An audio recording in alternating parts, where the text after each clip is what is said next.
And we are the Coalition, loud and proud, outrage porn-free, civilly disobedient media, broadcasting live on the worldwide Coalition Radio Network at coalitionradionetwork.com, facebook.com/the Coalition Radio, on the mighty Twitter at Coalition_radio. Tonight we begin against really a historical day, a second effort, if you will, continuation of addressing the needs and quite frankly, the demands of the Pawtucket-based Community United for Positive Change, otherwise known as CU4PC. We started this effort about a week and a half ago or so when the Coalition posted at coalitionradionetwork.com, and we will reissue this tomorrow with last week's and today's conversation, a report that they issued in response to a series of meetings held with, if you will, the governance, the ruling bodies, the high exalted rulers of the city of Pawtucket. And it's become clear that, and I'll let folks speak for themselves, but it's clear that it was a mixed experience. And since then, a response through another publication was made by the city of Pawtucket that they didn't necessarily agree with the conclusions reached and the report issued for CU4PC. They were not specific, however, on what they cited as being factual objections. And as the station management here, if you will, at the Coalition Radio Network, I will reach out to them tomorrow and see if, in fact, they'd like to be more specific.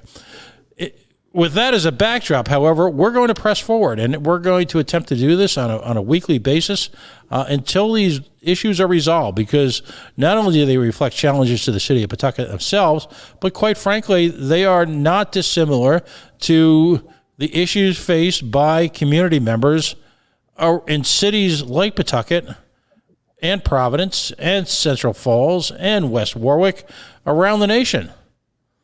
They are a reflection of the everyday concerns that folks, people of color, folks from a variety of ethnic communities face when dealing with big institutional law enforcement. So in that respect, the conversation that we have should be being held everywhere, particularly in light of the events of today. Today is a day in history, and I'm going to ask one of our guests, who's now a frequent flyer, a frequent offender here on the Coalition, to get into that. But let me reintroduce everybody, because we're going to have a little bit of a moving guest list, if you will, every week. Think of this as sort of a buffet of civil rights. And I think it's great that we mix it up a little bit, because there are different experiences and there are shared experiences that take place when one lives in a community like Pawtucket or Providence over generations. Joining us tonight for the very first time is someone I just has had a profound impact on the community in a number of ways, not the least of which is her involvement in what's called the Rhode Island Accountability Project. And for folks not familiar with that, we will provide the links to the Rhode Island Accountability Project. Her and Dimitri Lysikatos have done yeoman's work in creating a online environment where folks from communities around Rhode Island can actively investigate and gain a working knowledge of the machinations of their local police force, particularly with regard to violations, if you will, of, let's just say, police behavior. Also joining us, of course, is Councilwoman Melissa DeRosa of the city of Pawtucket, who is really great effort working within the city, but also not forgetting and openly advocating for the people in her community, and is becoming a model, if you will, for how to do that juggling act. And it is a juggling act in a city like Pawtucket, where you've got well-established, if you will, special interests. You've got the city, you've got its community members, and quite frankly, it's not working out that well for everybody.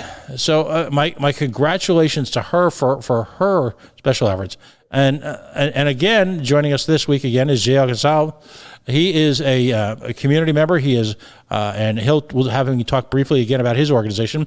But within the Cape Verdean community, he is running an organization that's dedicated to economic development, community awareness, community identity, and as well as working with young people as a volunteer, while at the same time having his own career. So we're talking about a group of people who are actively engaged, not just sitting on the sidelines commenting, but actively engaged and working on behalf of their community.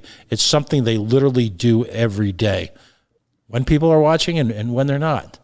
So it's an all-star lineup here, as far as I'm concerned, for people who just give a damn, but are willing to just do something about it.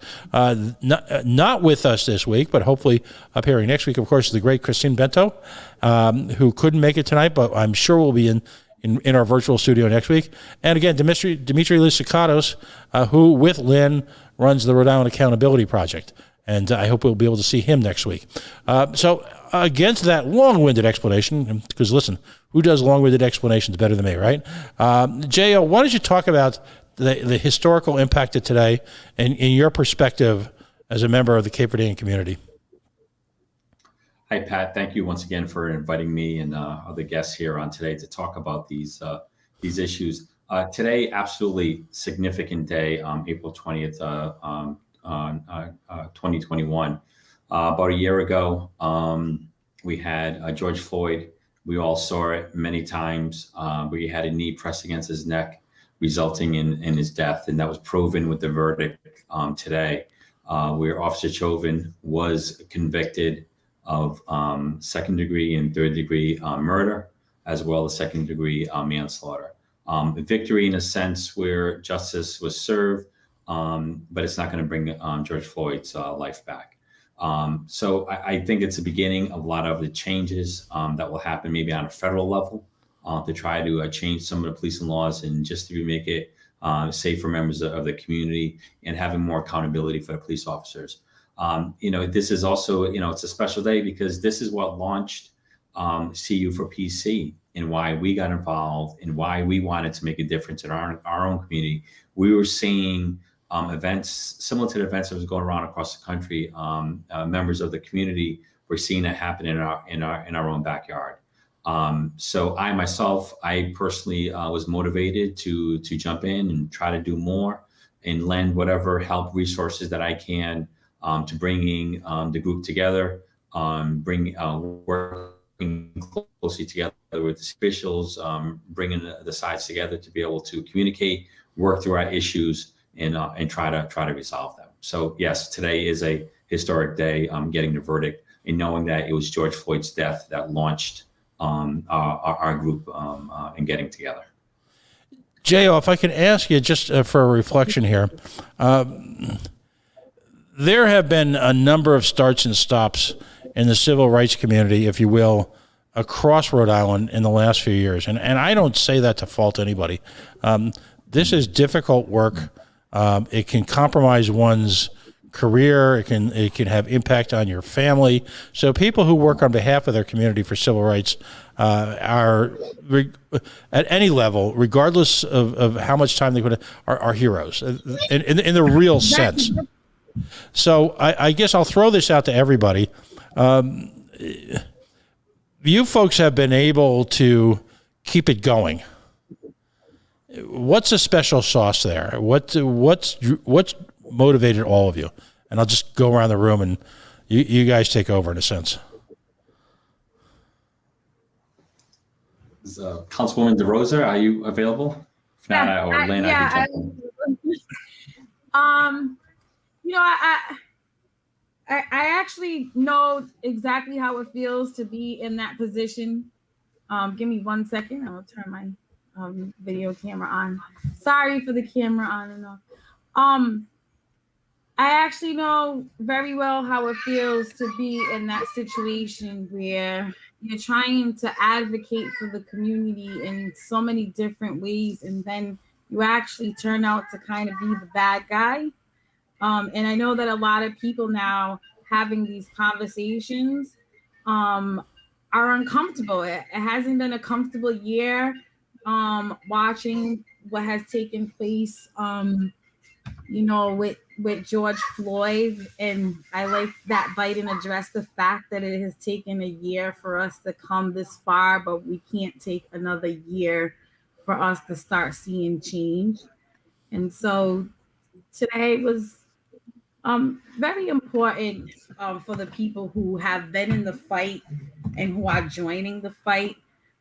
It has given some people some hope that there will be some change. And so for us here, well, at least for me here in Pawtucket, I've had to juggle the residents, the administration, the council, community leaders, the police, the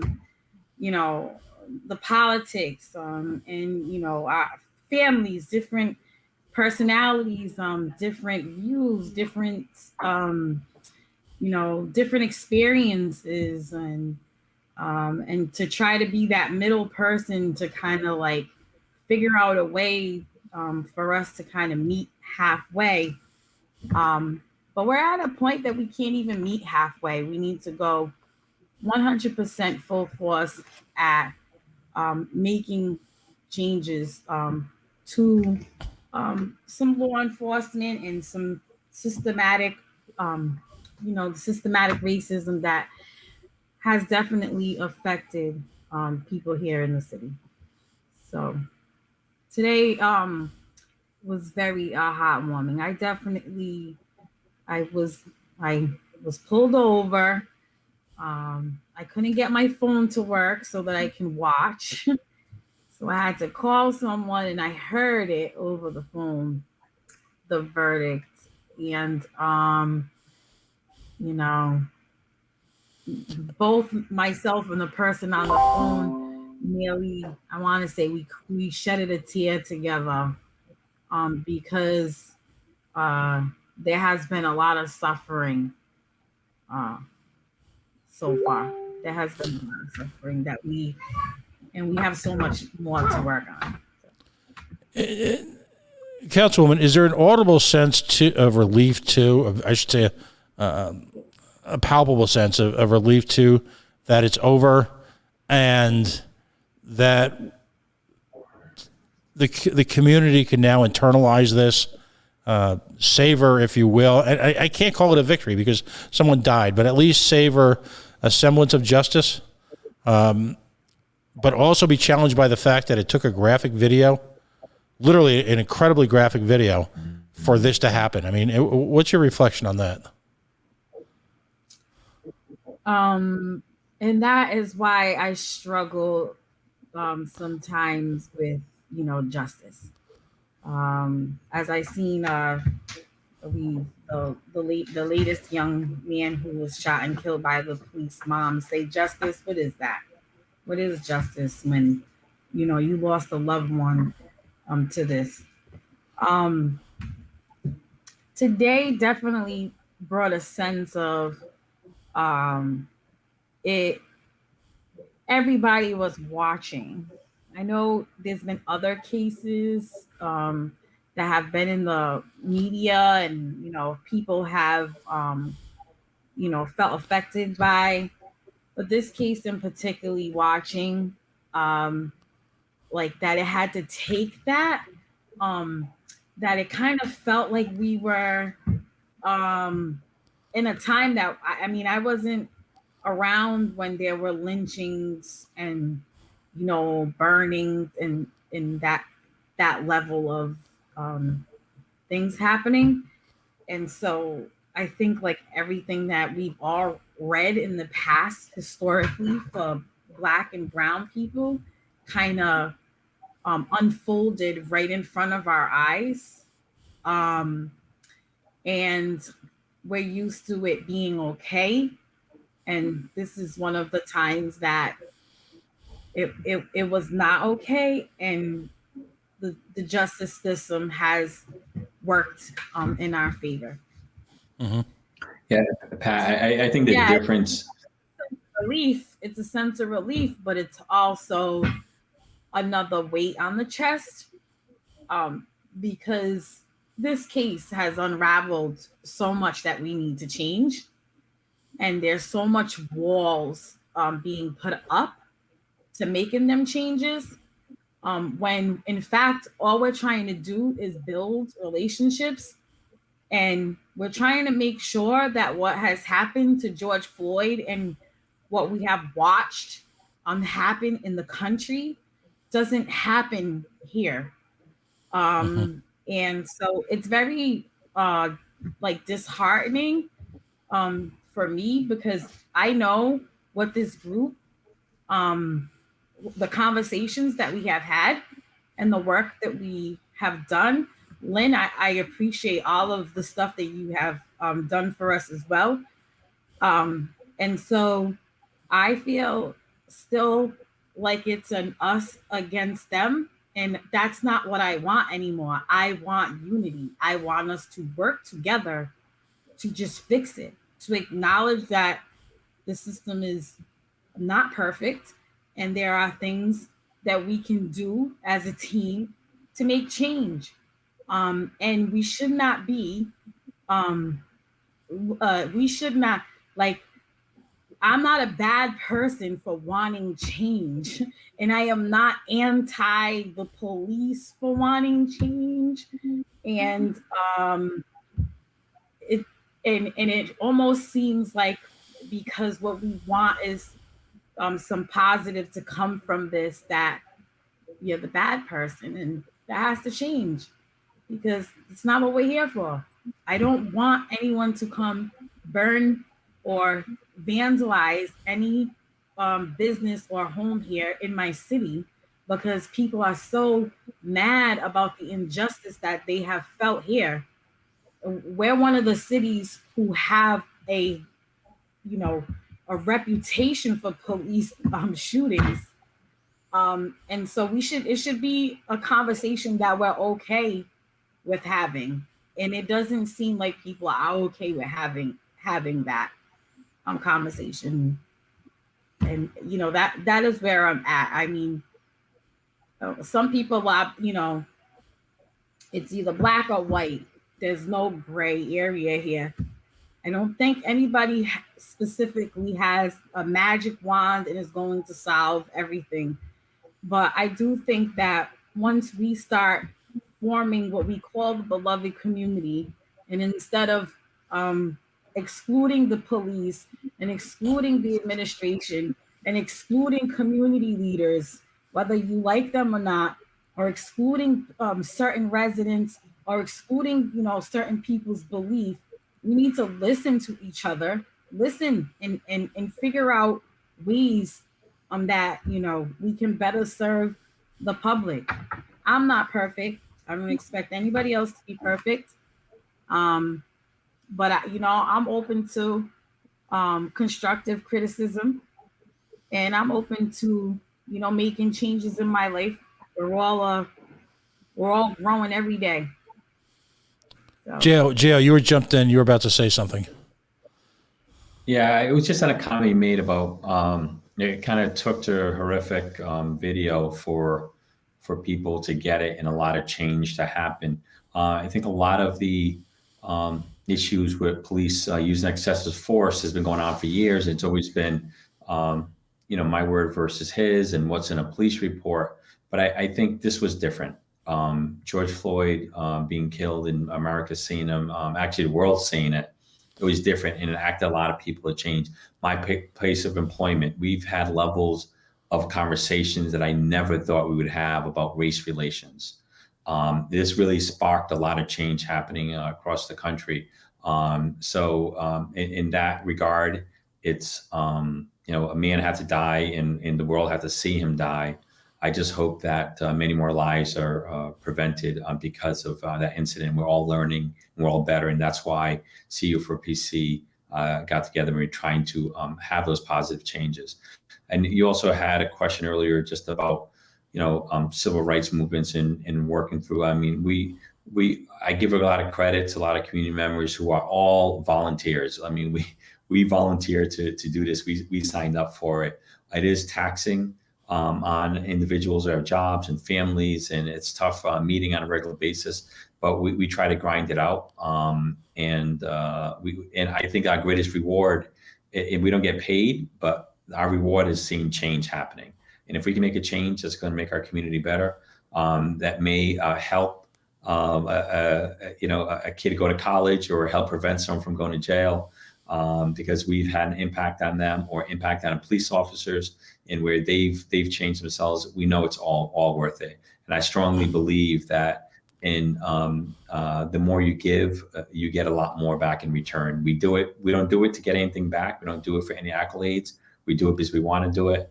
But I believe when you give, you get it back in return. Excellent. Let's then, and Lynn, did you have something you wanted to add as well? I didn't want to skip over you. No, that's okay. With the decision today, the verdict coming through, we also have to realize that there are people suffering that are not hitting the news. And just like the Dominique Silva case, I'm sitting here with 200 and something pages of a report that would really make you cry, and be the way that things were handled. And it's so important for us to have our phones ready to videotape, because that's so important these days. And that's basically all I wanted to say. No, and that's critically important. I mean, if folks, I've seen interviews and I've heard interviews with the folks who were there as it happened, and these are folks who are haunted, quite frankly, by their inability to do anything. And when you say to them, well, what would you have done if you had attempted to tackle or intervene with the police? Then you would have been arrested, and we know how that movie would have ended, if you will.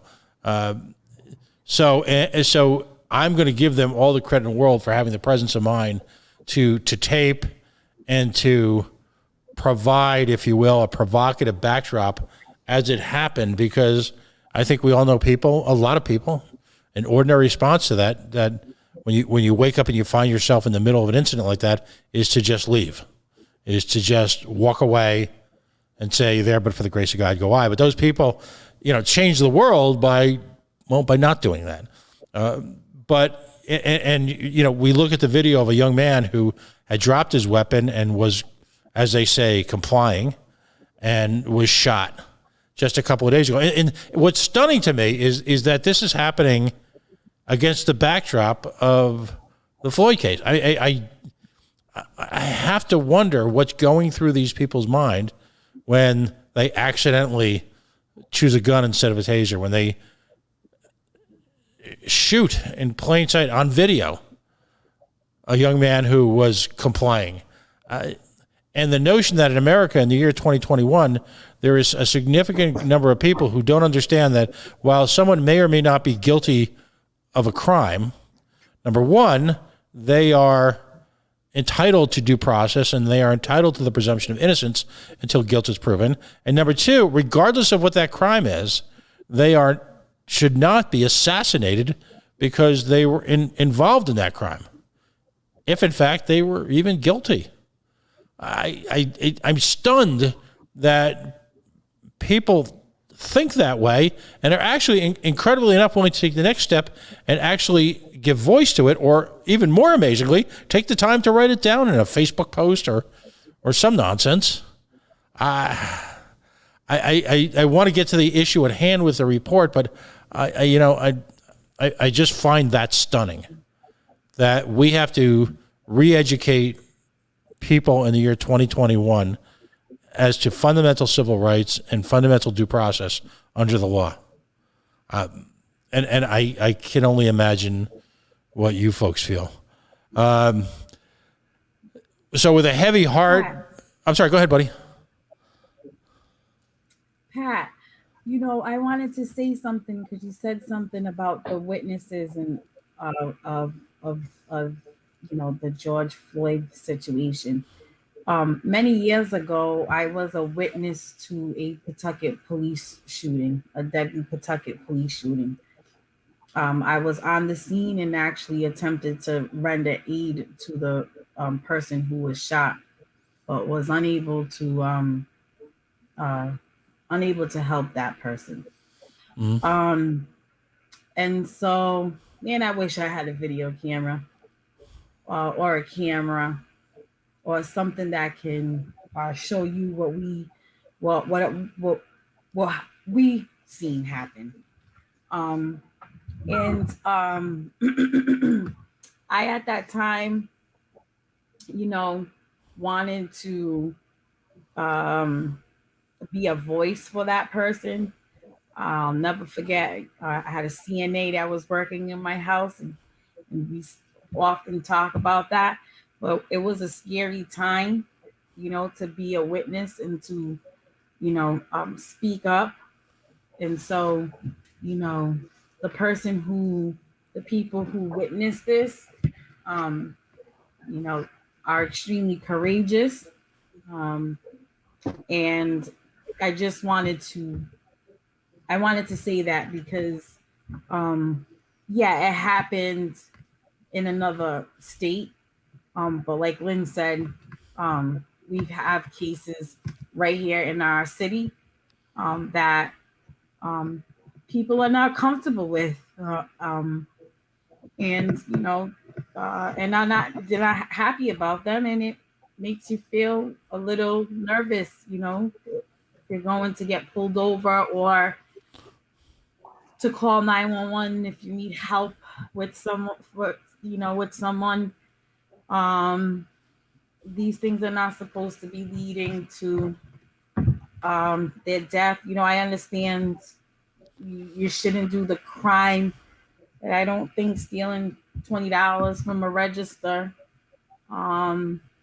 should end with your life being taken, or a $20, was it a counterfeit bill with George Floyd? Mm-hmm. I get it, but I just don't think that it was big enough, of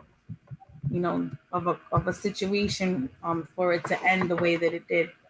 I mean, we have that right here in our city, and Lynn has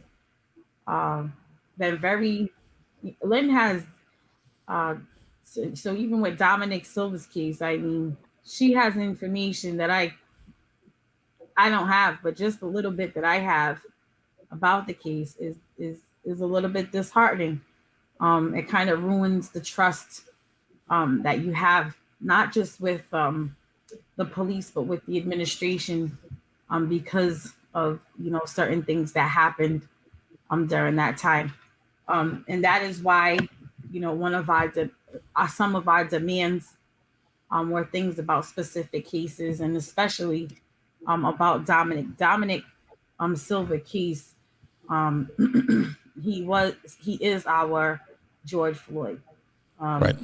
and we have said that since the beginning of meeting, and we want to continue to keep the energy that we are going to continue to support this family in their fight to hold people accountable, because I can't even say it's for justice, and to find out the truth of what happened that day. Well, and that's an excellent segue into literally where we had left off with your report from last time, because I had spent the last 10 or 15 minutes of our meeting last week sort of obsessing over the fact that the police are able to go badgeless, and so I'm still baffled by that. But there is let's get into the report. In the second session, and we'll focus on that for the balance of this evening, is specific cases requiring action. And by the way, again, when we republish this interview tomorrow, the report will be included as well as last week's interview. So as part of your demands, you requesting an updated public statement on the Dominic Silva case. Has that been met at any level? And I'll just read from the report, and then I'll turn it over to you folks. According to CU4PC, no public statement has been made. According to the police chief, the matter is closed. This case involving a police shooting of a man on March 24th, 2016, that allegedly pointed a gun at a police officer. The family and community members were demanding the official police report from the city solicitor. They were not originally given the report. The case was investigated by the Attorney General's Office of the Rhode Island State Police Department and the Pawtucket Police Department. The case went to a grand jury. It is known by the general public what was presented to the grand jury, which returned with no true bill. In other words, the officer was lawfully and legally justified in the fatal shooting, and the case was dismissed. The release of the official report was delayed for 3 years by the city solicitor. The city determined that the report not to be made public, even in redacted form. On appeal, the Attorney General's Office determined there was a public interest in releasing the report, but also determined that there were countervailing privacy interests, that would allow the city to substantially redact the report. Where does that stand right now? In terms of, I know that the final report was released because you folks filed an APRA, an Access to Public Reports Act, and in that final release, there were facts that were made to the public. Where do we stand on the Dominique Slova case? What's happening? Yeah, so first what I could say is that during our conversations with the city officials, they didn't want to talk about this case. And they understand the sensitivity along with it. There was kind of like a no comment. And they did see the case as being closed. It was investigated by Attorney General's office, and the case was closed. There was Rhode Island Accountability spent some time trying to get the Hansen report. It was very frustrating that it took 3 years for that police report or the investigative report to be released to the family. And it's right now there's really no action and probably no desire from the city of Pawtucket to discuss this case in any detail. Lynn, I'll probably let you jump in here. I know you went through the APRA process to get the report. Has the report been released to the general public? Is it on your website? It's not on my website. So what happened was, and if you can understand the frustration with the family, and they wanted to know what happened, and they were denied the report. And I stepped in. It was probably a year later. And I sent in an APRA for the report, and I asked for the police report. I was denied. Frank Milos loves to deny APRAs, under privacy. And, once things are redacted, it's kind of hard to really put out that privacy thing. So I was denied it. I went further and went to the Attorney General's office with it, telling them that I felt that Frank Milos was in violation, and they did find him in violation. And I thought I was just going to get a police report. Now you imagine a police report is, 3 or 4 pages. I got the entire investigation. I have everything. It's 200 and something pages. And they had to give it to me in redacted form. They sent it to me on the computer, and I downloaded it. And now the family does have it, and the attorney for the family also has it. But you have to understand, we're talking like 3 years. So at this point, because it took a while for them to be denied, and then for me to put in for the APRA, and then with the Attorney General's office, you're generally looking at a year to a year and a half before you see anything. It takes them a long time to get a decision back to you. So, can you hear me? Oh yeah, you're fine. Yes. Okay. Because I'm getting a message saying that the person can't hear me on there. But it's very frustrating, and and especially if you're going to bring lawsuit because of a situation, with them dragging it out and everything. A lot of cases take, after 3 years, you're done. You can't even file anything. It was, I do have it. It's redacted, but you can really, it tells a story. It tells a lot of things that I'm not sure that if the grand jury read exactly what I've read, that they would have come up to the same conclusion. and I'll just leave it there because I know that it will be going to court. But there's a lot of things in there that you would just shake your head at and say, this can't even be true. This doesn't even work out. And I don't know if the mayor was referring to the Dominique Silva case, that he wasn't happy with, or thinking that there are inaccuracies. I stand behind everything that was written in that report that you have in front of you, Pat, as far as the Dominique Silva case. The next request, or the next demand, I should say, and I like the demand word. I like that word a lot, because you shouldn't have to politely request any of this. It's risen to the point of it being a demand. You want to reopen the case of Alita, and forgive me if I mispronounce that, Tepina, investigate other involved suspects. Talk to me about that. This seems to be a particularly brutal case. It involves a 10-year-old girl from the Cape Verdean community, abused and beaten to death by her father. The father was found guilty. It is alleged by the CU4PC that other folks were involved in the murder. Talk to me about that. This seems particularly tragic, and at the same time, particularly complicated. This has been so much tragedy. I need a break from tragedy. Yep. Alita Tepina's case is very disturbing. And where people in the community are at is you really don't know what happened that day. Because it was such a difficult case, and I guess it's their protocol, to keep things, quiet. What happened is some details, had came about during, after her death, that made people in the community feel that maybe other people had their hands in some of the abuse that she experienced, or that something was going on. And so we were just looking for a path to get some reassurance, to be able to, sit down with, either, with the department and say, these are the things that came up. And especially because, for me at that time, I was a street worker and responded to that and attempted to help the family, and was there and just heard so many things. And then, yes, they got a guilty verdict, but there are still many unanswered questions. That case is such a difficult case.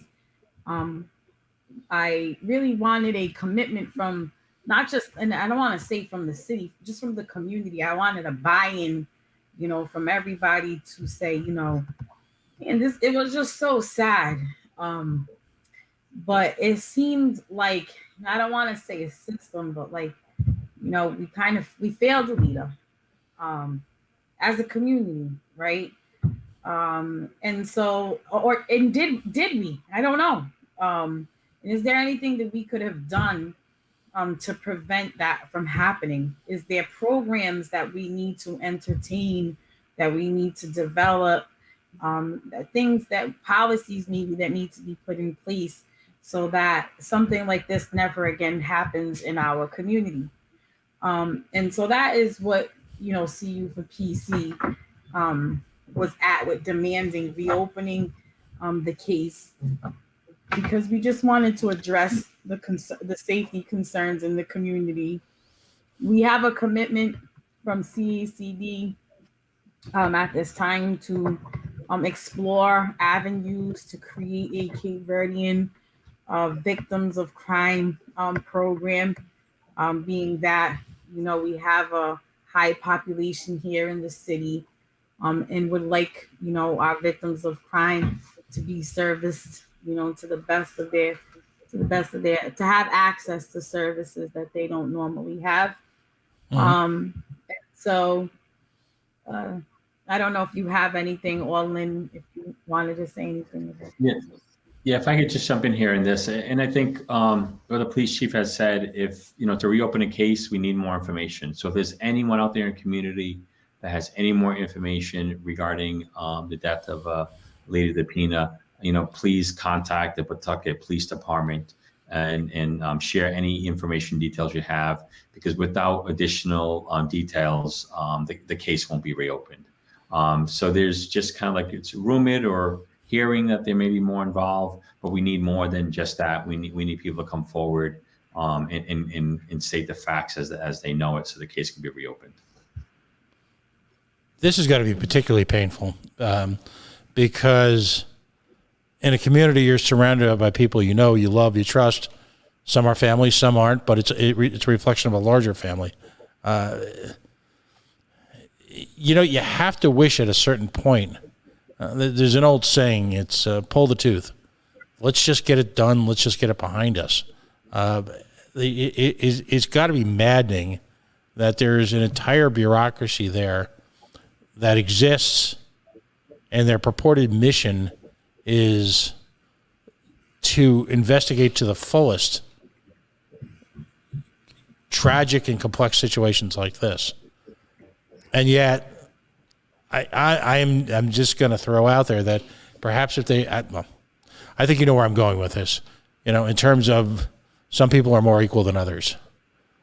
Do you ever get the sense that if the victim of tragedy was from a different background, a different neighborhood, and you know where I'm going with this, that there would be more energy from the Pawtucket Police Department in resolving this? Is that a fair statement?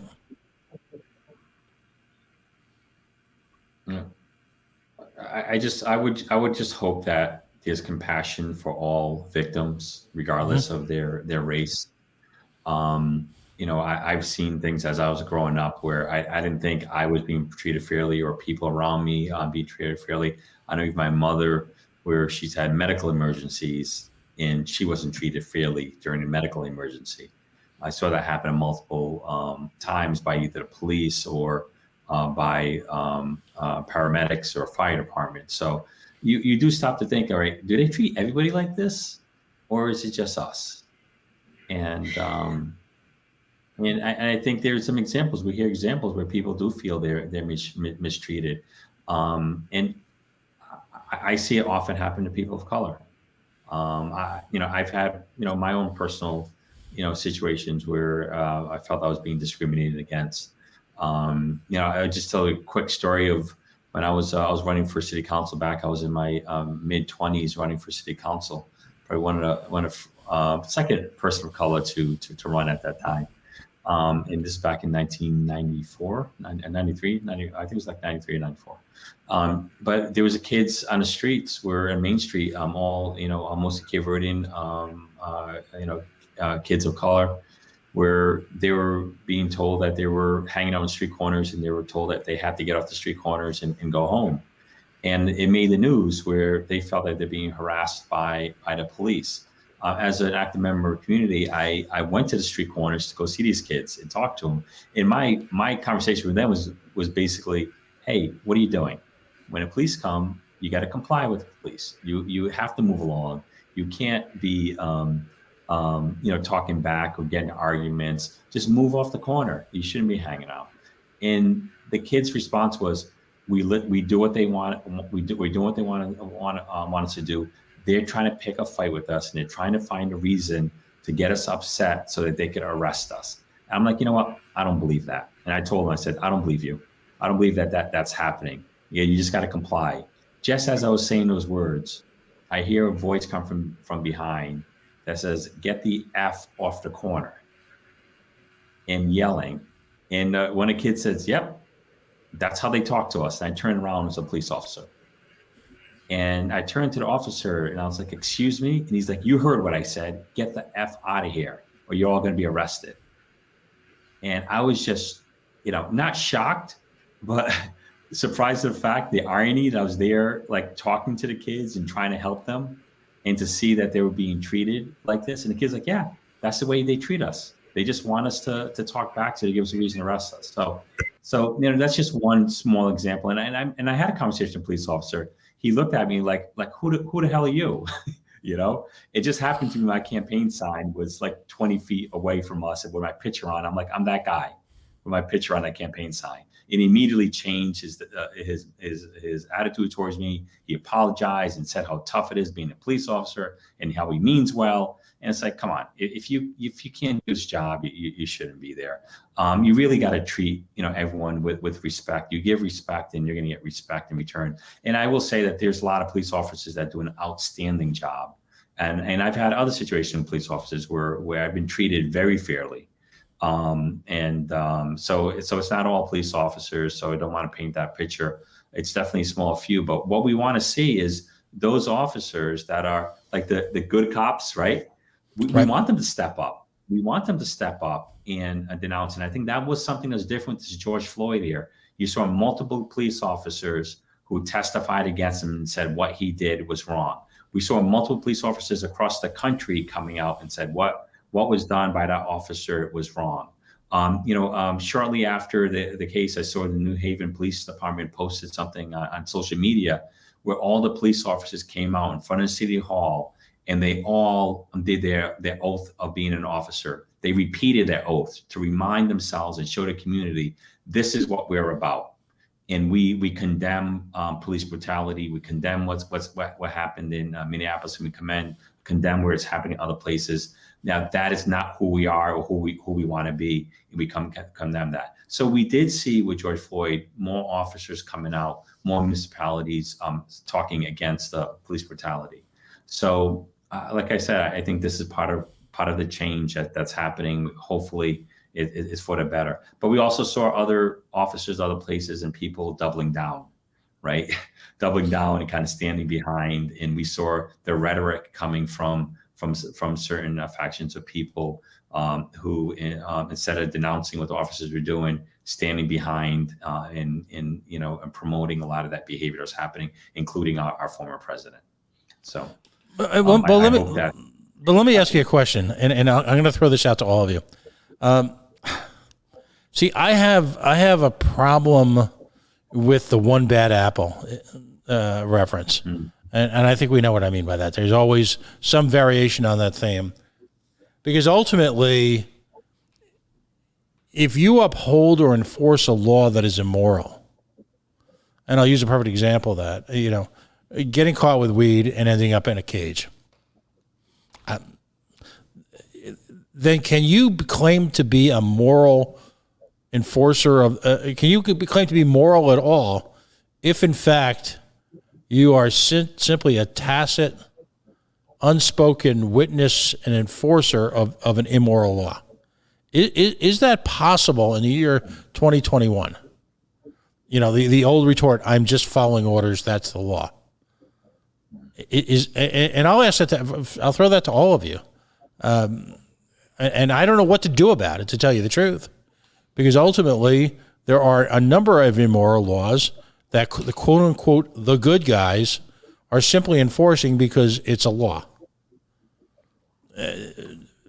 Councilwoman, J.O., and all three of you, Lynn, what do you think about that? I think that's really difficult because,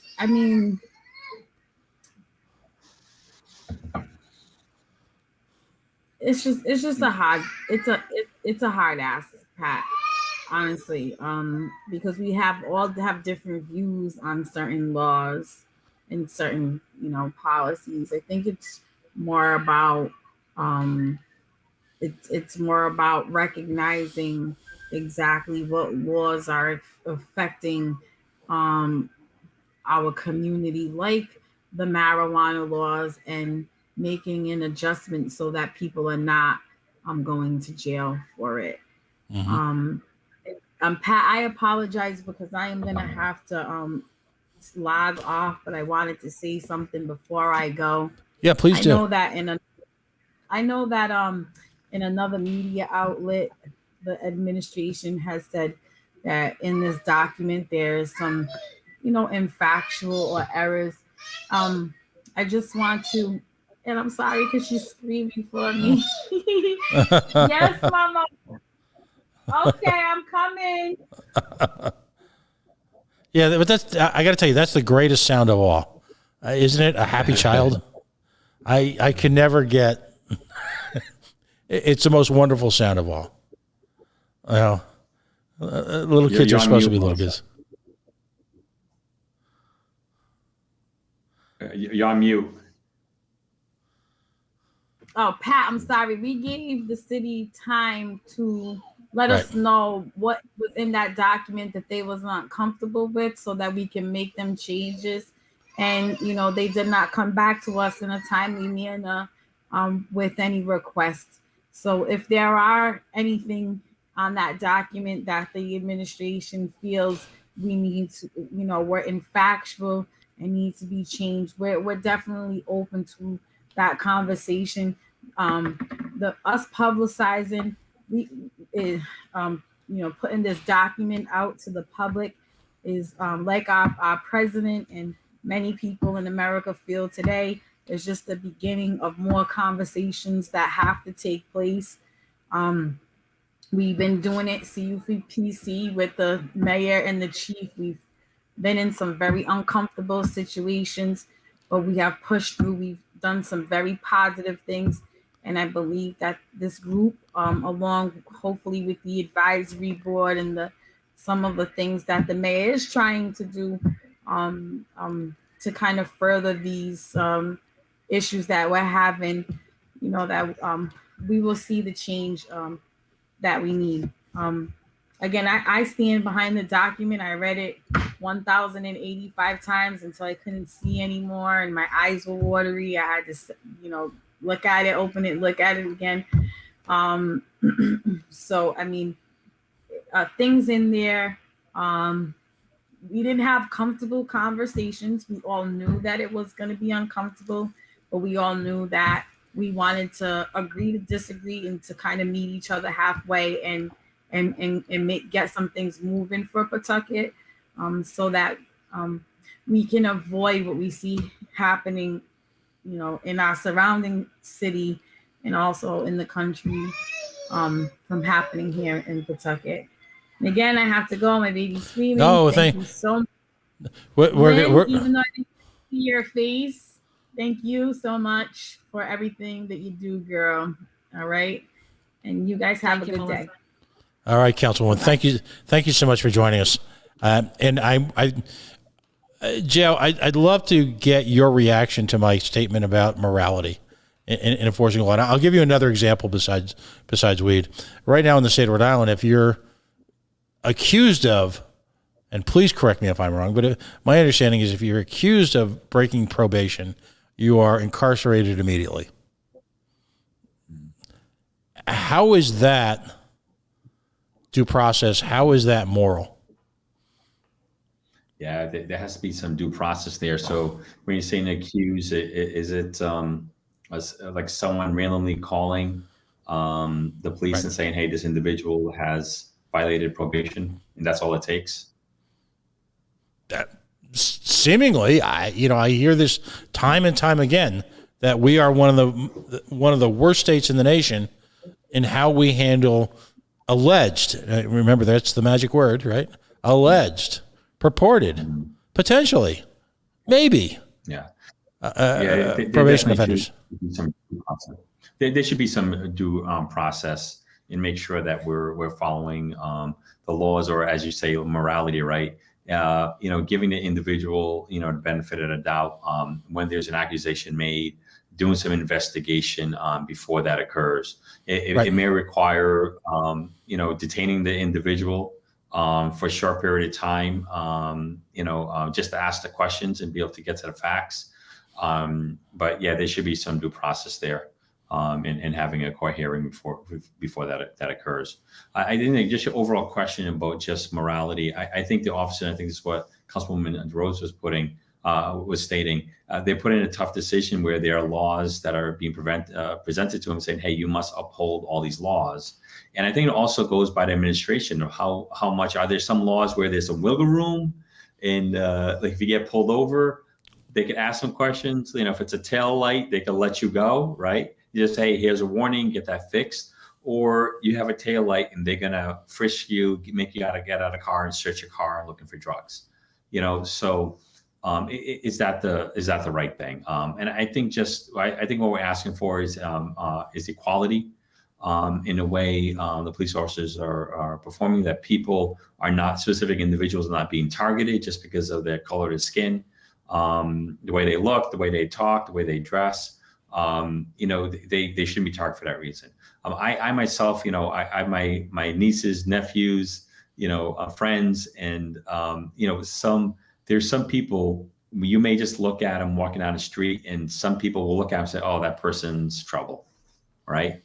Mm-hmm. And could be my nephew, where he has a bunch of tattoos, and he'd probably be one of those individuals you'd see in a police lineup. But we talked to him, he's like one of the greatest kids like you'll ever meet. Great kid, great father, and a wholesome person. I think there's so many other young people out there that fits that description, where they're just good people, and I think they're easily stereotyped.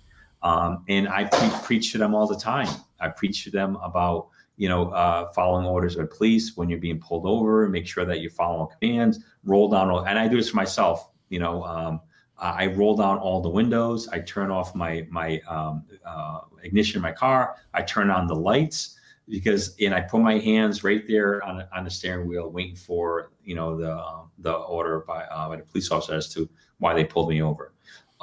It's an extreme that I take, and it's extreme I tell others to take, just because we want to make sure that you get home at night and you're not being put in a situation where with officer thinks that you're doing something that you're not doing. It's and I think we have that conversation. I think there's a lot of Black fathers and Black mothers across the country, with the rise of what we've been seeing of shootings of unarmed Black men. They were having these conversations all over the country with their children, and it's the one that we hope that we didn't have to have. And I think that made it real. When I talked to some of my white friends and we talked about this, they never have to have that conversation with their kids. And hearing me talk about it, and we all talk to our kids this way, and they just thought it was just odd, and just not understanding where there's some people who see the police as their friend. They're there to serve and protect them.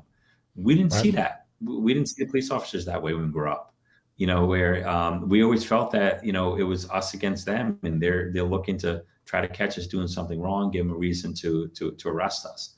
I unfortunately didn't have any problems with the law growing up, but, saw that happening with other individuals. We just hope that we don't have to have those conversations, but the reality is it's happening, and we pray that it's going to improve and changes are happening, and we don't have to have these conversations with our young sons and daughters. Well, I just want to interject.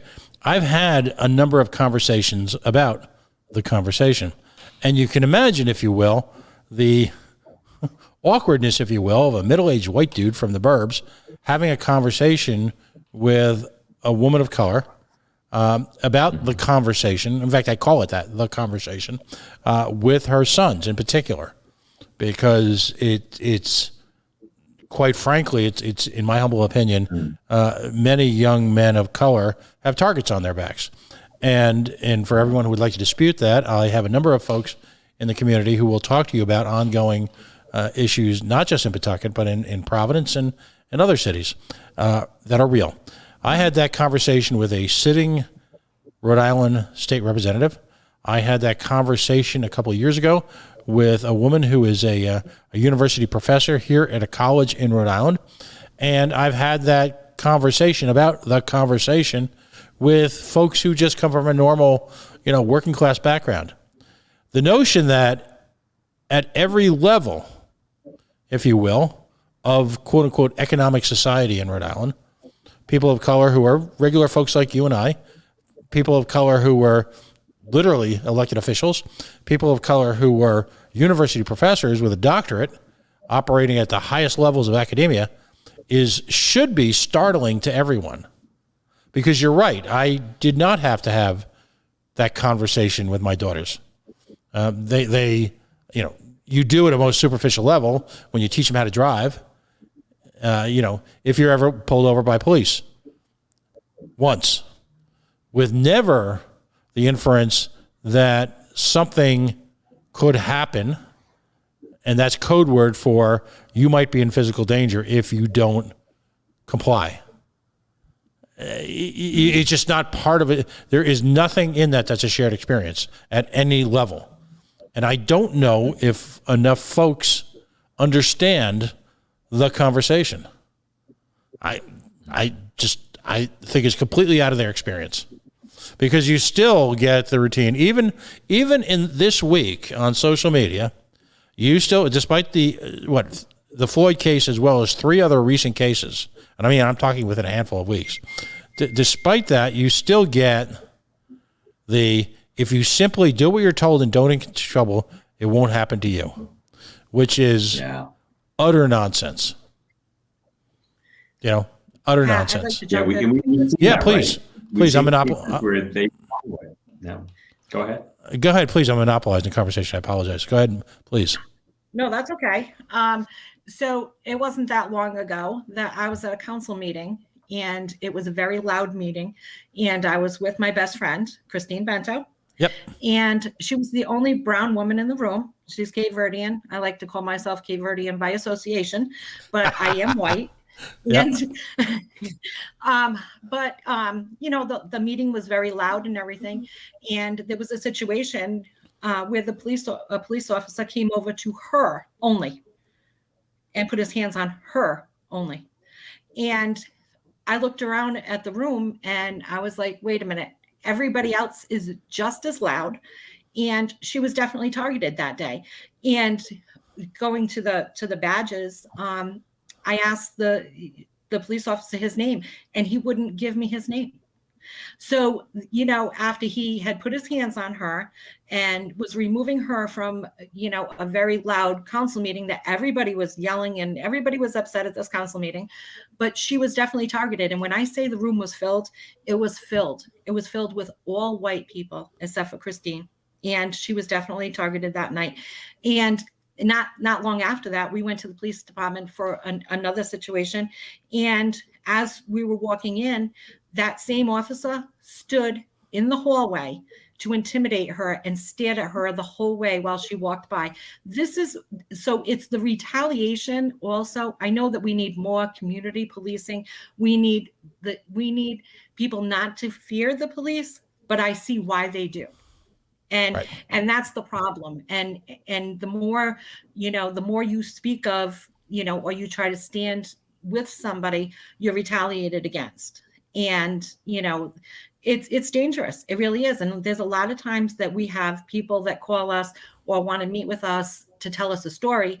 And then we say, okay, well, let's bring this to the police department's internal affairs or something like that. And they're like, oh no, they'll make my life miserable. Well, see, that's the problem. That's the problem, because you can't even complain without worrying about the retaliation on the other end. That's all I had to say.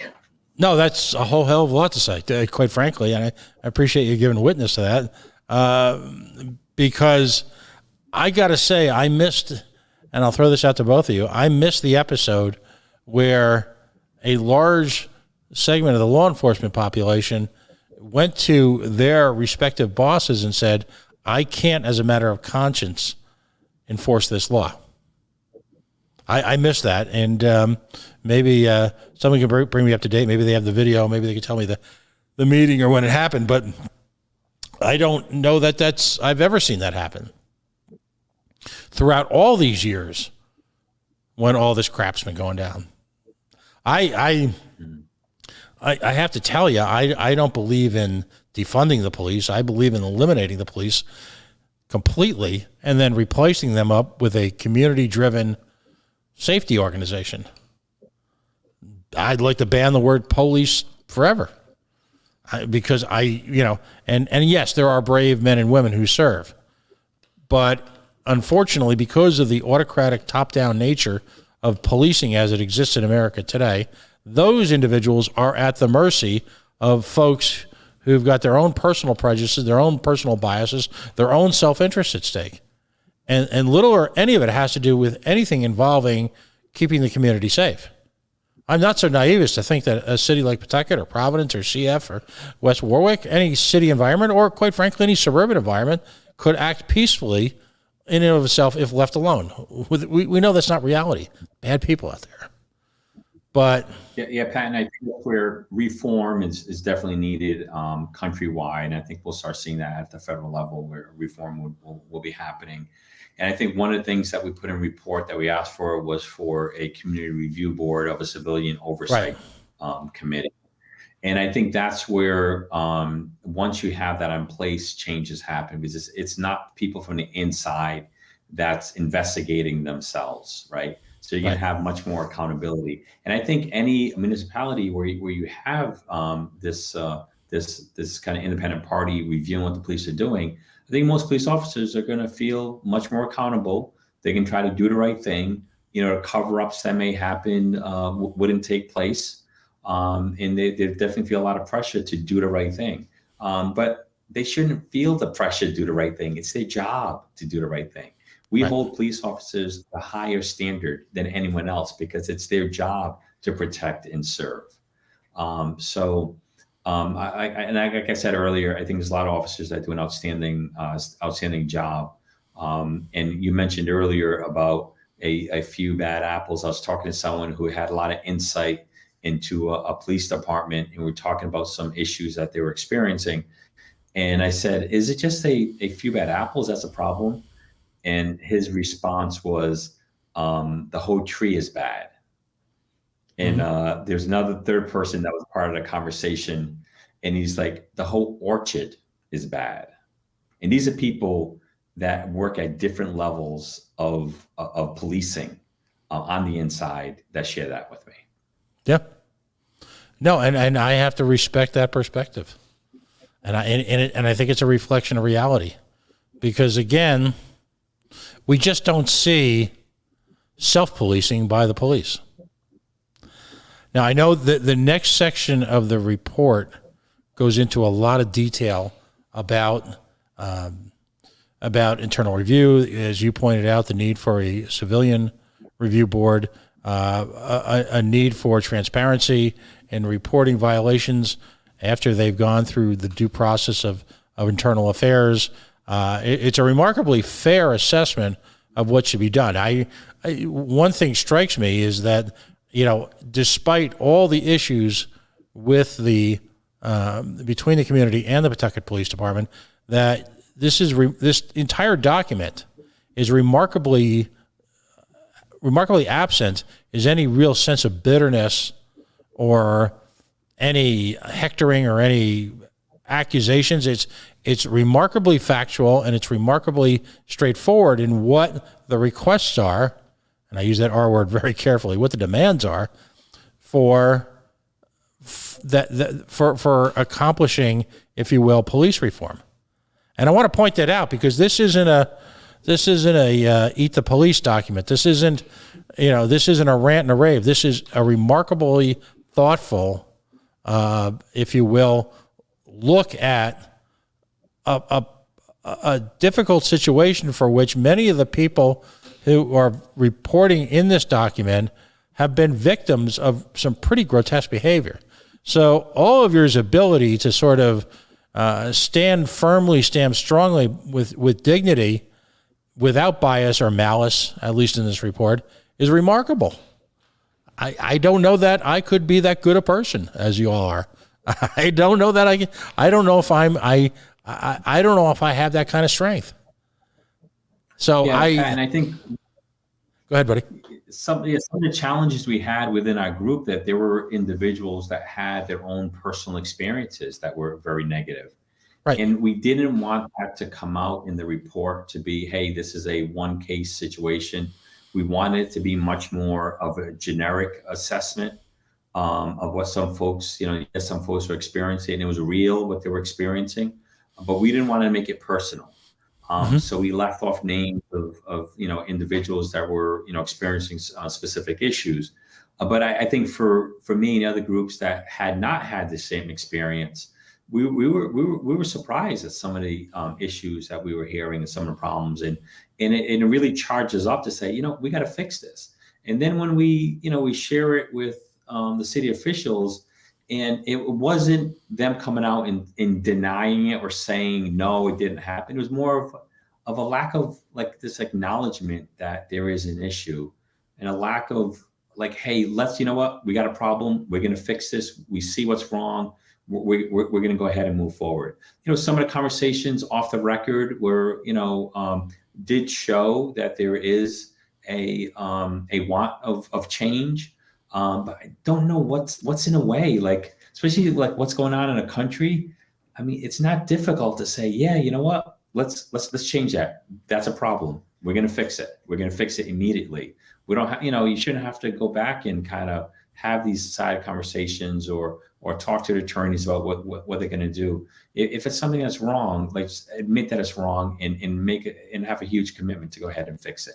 We do hope, and like I said, this is a work in progress. We do hope that the issues that we brought up with the mayor's community board will continue to have this conversation. The CU for PC will be there as well to continue being part of the conversations, and ensuring that the board is going to continue, which I'm a member of the board appointed by the mayor.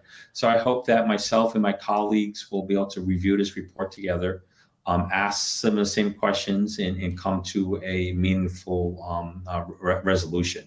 So, I mean, so we wanted the report to reflect this partnership collaboration, because we have a vested interest in fixing it. The report is not there to slam anyone, or to make, it's not a political report. It's basically putting it out there and with a need and desire that, hey, we're identifying the issues. Let's have these conversations, as difficult as it may be. Let's get them resolved together in unity. Excellent. Well, I'd like to use this as sort of a breaking point, because I think the next step, and I'd love to reconvene next Tuesday, the next step is to really go into the area surrounding community review boards, specific, I'll call this the mechanical side of the report, because in a sense, what you've done here is this report has given a backdrop. It's now the part that we talked about tonight addressed, if you will, some broad community concerns. And now the final step of the report has to do with the mechanics of how to address those concerns. And I'd love to have Councilwoman DeRosa on for that next week. And hopefully we get KB, Christine Bento, back in, because, that's the action items. That's really speaks to, in a sense, what do we physically do? This can't be another feel-good, we'll be better next time from law enforcement. You're demanding specific actions, and we need to analyze them carefully.